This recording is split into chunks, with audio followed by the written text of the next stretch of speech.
Il faut bien comprendre que le salarié ne prend pas de l'argent à l'entreprise. Il n'est pas une charge, c'est lui qui crée la richesse. Pas de travail, pas de production. Le salaire ne doit pas permettre uniquement de survivre.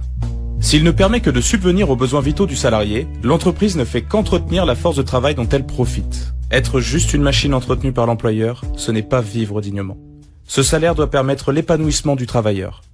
Il faut aussi permettre le bon fonctionnement de la société en général et couvrir l'ensemble des besoins des individus tout au long de la vie, comme financer la formation professionnelle, le chômage, la santé, la retraite, etc. Une partie du salaire, les cotisations salariales et patronales, vont donc aller à un pot commun, la sécurité sociale, qui permettra de pallier à ces aléas. C'est le salaire socialisé. Il faut bien comprendre que la sécurité sociale est récente et fragile. Créée par le Conseil national de la résistance il y a juste 73 ans. Elle est depuis ses premiers jours sans cesse remise en cause par le capitalisme. Nombre de ses opposants utilisent l'argument du trou de la sécu. Mais la question serait de savoir qui le creuse.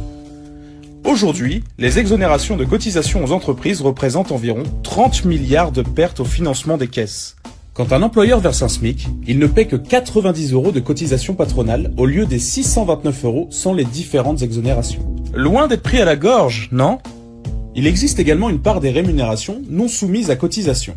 Les intéressements, par exemple, très encouragés ces dernières années, représentent une rémunération sans cotisation de 17 milliards d'euros en 2015.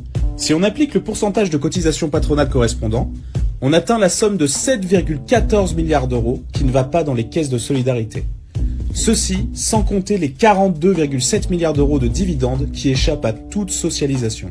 Au final, pour aider les entreprises, les choix politiques ont eux-mêmes creusé le trou de la sécu.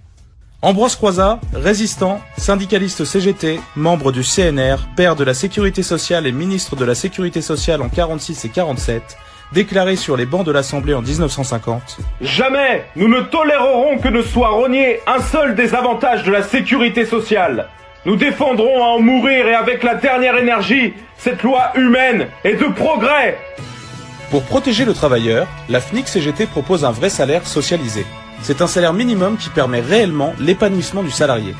La FNIC-CGT l'estime actuellement à 1 900 € brut. C'est aussi en rétablissant la cotisation sans aucune exonération comme seul financement de la sécurité sociale.